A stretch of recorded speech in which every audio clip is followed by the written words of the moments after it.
안녕하세요. 부자가 되기 하다의 뜻을 가진 엔리치그룹의 팀장 신동혁입니다. 실장 브라이언입니다. 반갑습니다. 네, 반갑습니다. 구독자 여러분들 너무 감사합니다. 진짜 감동. 네, 이번에 저희가 12,000뷰 가까이 찍었어요. 네. 구독자도 3일 만에 한 240분 이렇게 늘었고요. 네. 저 이러다 진짜 유튜브 스타 되는 거 아닌가요? 그러게요. 저희가 공개하고 한 3일 만에 이제 12,000부 정도 이제 예상하지 못한 이제 뷰를 가졌는데요. 네. 그래서 이제 혹시 연락 안 하시던 분들 연락 오셨어요. 비디오 같다고. 저도 그랬어요. 네, 축하드립니다. 했는데 그래서 저희가 구독자님 분들이 예상하시는 것처럼 저희가 좋은 컨텐츠로 매주 찾아뵙도록 하겠습니다. 한편 좀 아쉬운 부분도 있더라고요. 네. 제가 그 전에 정말 유튜브 처음 시작하면서 네네. 좋은 컨텐츠 뽑으려고 네네. 좀 제 노하우 뭔가 다 했었는데 그건 아직 300뷰 뭐 이렇게밖에 안 나와서 네네. 좀 한번 그런 것도 하고 다시 한번 봐주시는 게 네네네. 그랬으면 하는 소망이 있습니다. 네네. 저희 네, 좋은 네. 콘텐츠 미리 올려놓은 영상들도 있으니까요. 관심 있으시면 한 번씩 봐주시기 바라겠습니다. 네, 꼭 한번 봐주세요. 네, 부탁드립니다. 그래서 이번 시간에는 저번 시간에 이어서 이거 너무 핫했잖아요. 네네. 그리고 노동당이 승리했습니다. 네네. 그래서 그 뜻하지 않게 저희 유튜브에 또 댓글이 많이 달렸어요. 그 중에 좀 안 좋은 질문들은 좀 빼고 네. 그나마 좀 괜찮은 질문들을 좀 선별해서 네네. Q&A를 가져볼 시간을 가지려고 해요. 네, 알겠습니다. 일단 첫 번째 질문 한번 봐볼까요? 네, 이게 아마 헬프 투 바이 스킴에 관해서 질문하신 것 같아요. 정부 지분이라는 게 은행융자를 말하는 건가요? 네, 그래서 이게 이제 노동당에서 이제 정책으로 나오고 있는 거죠. 헬프 투 바이 프로그램인데 이건 기본적으로 정부 지분을 포함해서 집을 구매를 같이 하시게 되는 건데 이게 조금 이제 헷갈리시는 것 같아요. 정부 지분이랑 은행 융자 이렇게 헷갈리시는데 만약에 저희가 예를 들어서 저희가 80만 불짜리 주택을 구매를 하시게 된다면 정부가 최대 40%까지 같이 지분을 가지고 같이 공동 명의로 구매를 하시는 것이기 때문에 예를 들어 30%면 제가 혹은 이제 구매자가 부담해야 되는 건 이제 70%가 되는 거죠. 맞죠. 네, 지금 헬프 투 바이 프로그램 이제 홈페이지에 나와 있는 예로 들면 그래서 만약에 디파짓이 5만 불 정도가 있다고 치면 5만 불을 뺀 70%에서 5만 불을 뺀 이제 51만 불만 융자를 갖게 되는 겁니다. 그래서 이 정부 지분이랑 은행 융자는 이제 완전 다르게 생각을 하셔야 되는 거고 이제 정부는 30%, 이제 구매자는 70%를 가지는 거고 70%에서 이제 디파짓을 뺀 금액만 이제 융자를 받게 되시는 거죠. 네. 쉽게 얘기해서 저희가 주식을 살 때 그런 네네. 지분들이 있잖아요. 네네. 그런 지분을 소유한 거라고 생각을 하시면 좀 더 편하실 것 같아요. 네네. 그래서 자기가 갖고 있는 것만큼만 책임을 지면 되는 거예요. 네네. 네. 그래서 이제 가장 큰 장점은 이제 전체에 대한 융자를 받으시는 게 아니고 이제 일부분만 이제 그렇죠. 70%의 디파짓 뺀 금액만 받기 때문에 융자 금액이 적어지시는 거고 그래서 계산을 해보면 만약에 저희가 5만 불만 있으시면 사실상 거의 93%, 94% 융자를 받으셔야 되는데 그러면 이제 거의 75만 불에 6%면 거의 4,500불 가량을 이제 원금 이자로 내셔야 되지만 만약에 정부가 지분을 30% 가지고 있기 때문에 저희가 70%에 대한 융자만 받으시면 저희가 계산했을 때 한 51만 불에 지금 현재 6% 정도로 계산하면 3,058불로 이제 부담이 확 내려가게 됩니다. 그래서 이제 차이점은 한 1,500불 정도 차이가 나기 때문에 이렇게 첫째 구매자들이 조금 더 이제 쉽게 접근하실 수가 있는 장점이 있는 반면에 이제 전편에서 안내한 것처럼 이 지분을 이제 판매를 하거나 저희가 이제 한 세 가지 방법이 있잖아요. 그렇죠. 네네. 그래서 이제 판매를 하거나 이 지분을 다시 사거나 그리고 아니면 마지막으로 리파이낸스를 해서 이 융자를 다 가져오는 경우는 이제 자기 거가 되는 거죠. 네. 그리고 투자가 가능해집니다. 네네. 말씀하신 것처럼 그때 저희 전편에서 말한 것처럼 헬프 투 바이로 사시게 되면 이제 거주용으로 사용을 하셔야 되기 때문에 이걸 뭐 투자용으로도 못 돌리고 그 다음 주택을 못 산다고 팀장님께서 말씀하셨는데요. 그게 이제 융자를 다 가져오게 되면 사실 수가 있게 되는 거죠. 지금 어떻게 보면은 제가 두 번째로 할 질문을 지금 시작께서 해주셨어요. 좋습니까? 네. 네네. 네. 이 다음 질문이 네네. 이제 세미나 이거는 유튜브에 나왔지 않았는데 네네. 제가 세미나를 하면서 그때 질문이 들어왔던 게 있었어요. 맞아요. 그 질문이 뭐였냐면 이거를 렌트로 돌렸을 때 그 나오는 수익은 어떻게 분배를 하느냐라는 질문이었거든요. 네. 근데 미리 얘기가 네, 이거를 미리 안내해드려야 될 것 같아서 네. 네, 실장님께 한번 답변 주시죠. 네, 이게 사실상 헬프 투 바이가 이제 하우징 오스테이를 들어가면 정확하게 조건들이 안 나와 있어요. 그래서 저희가 예전에 진행했던 쉐어드 이퀴티 홈 바이어 헬프 이게 2024년 그러니까 작년 6월에 종료가 된 스킬인데요. 맞아요. 이거랑 비슷하게 헬프 투 바이이 진행이 될 것 같아서 음. 여기에 있는 조항들을 찾아보면 이제 크리테리아에 보면 여기 마지막 부분에 must continue to occupy 그러니까 무조건 거주용으로 사셔야 되는 거예요. 네. 그래서 질문하신 분들이 뭐 이제 인베스터 돌릴 수 있냐? 이건 아예 안 된다고 그래서 보시면 이그젬션이 조금 있었잖아요.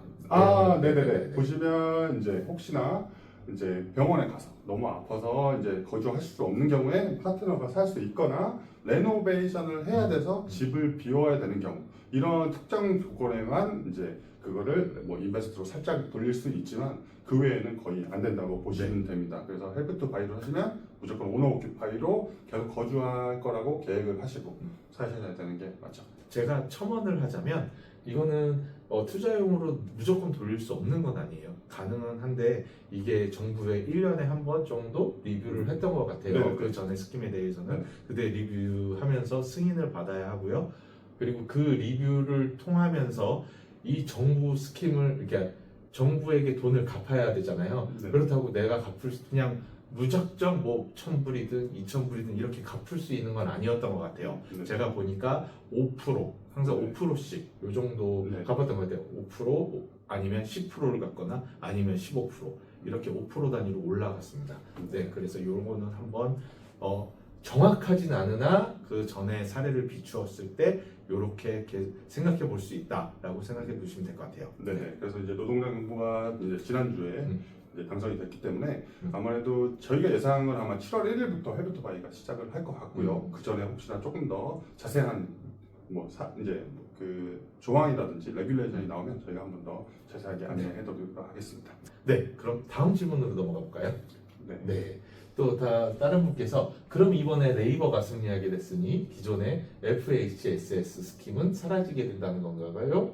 First Home Superannuation 스킴 노리고 3년간 15,000불씩 꾸준히 넣고 있었는데요 라는 질문이 있었습니다. 네. 네. 그래서 이게 지금 퍼스트홈 바이어들 중에 뭐 미리 알고 계신 분들은 이제 셀러리를 이제 세크리파이스 해서 이제 어느 정도 인컴을 연금으로 미리 이체해서 혜택을 받으시는 분들이 있어요. 네. 그래서 이거는 이제 기존에 원래 유지하던 정책이기도 하고요. 이게 없어진다는 얘기가 없어졌기 때문에 요거는 그대로 사용하실 수가 있는 정책이고요.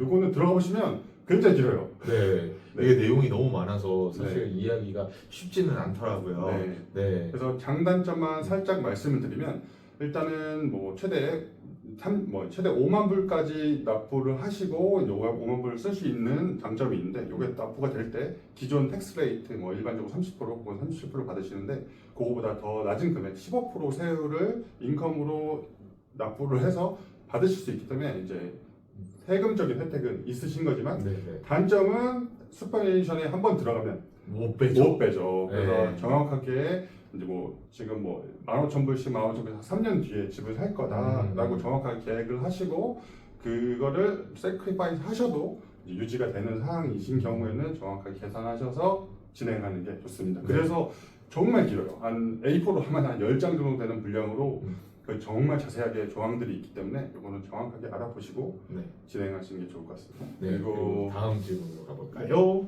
다음 질문 제가 여쭤보겠습니다. 역세권 아파트도 올라가나요?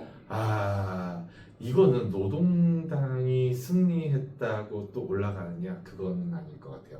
네, 물론 퍼스트홈 바이어들이 쉽게 접근을 할 수 있다라는 그런 장점이 있는데 제가 전에 유튜브에서 이거를 언급했는지 안 했는지 기억이 안 나요. 저희가 뭐 대본을 가지고 하는 게 아니다 보니까 네. 제가 있는 지식으로 이제 항상 안내를 드렸는데 아마 제 기억에는 이런 말씀을 드렸던 기억이 있는 것 같아요. 짧게 저라면 역세권에 있는 거 한 400m 이내에 있는 오래된 유닛, 낮은 유닛을 원베드 그런 거 정도 투자해 놓으면 좋을 것 같다.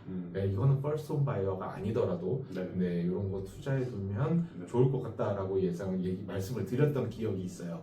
이 전략을 제가 왜 말씀드렸냐면 쉽게 지금 조닝 체인지가 되고 워낙 렌탈 시장이 계속 렌탈 마켓이 금액이 올라가고 있기 때문에 이런 충격을 완화하기 위해서 정부에서 조닝 체인지를 하고 그다음에 고층의 허가를 되게 잘 주기 시작했어요. 쉽게 웨리톤이나 뭐 매도뱅크에 있는 로지에 있는 건물들 원래는 뭐 20층 이렇게 고도 제한을 걸어놨던 거에 비하면 그 디벨로퍼들이 이제 딜을 하기 시작했죠. 그러면서 이거는 파는 게 아니라 렌탈로 무조건 내놓겠다. 그러면서 이제 30층, 40층 뭐 이런 식으로 허가를 내줬다고 하거든요. 네, 그런 걸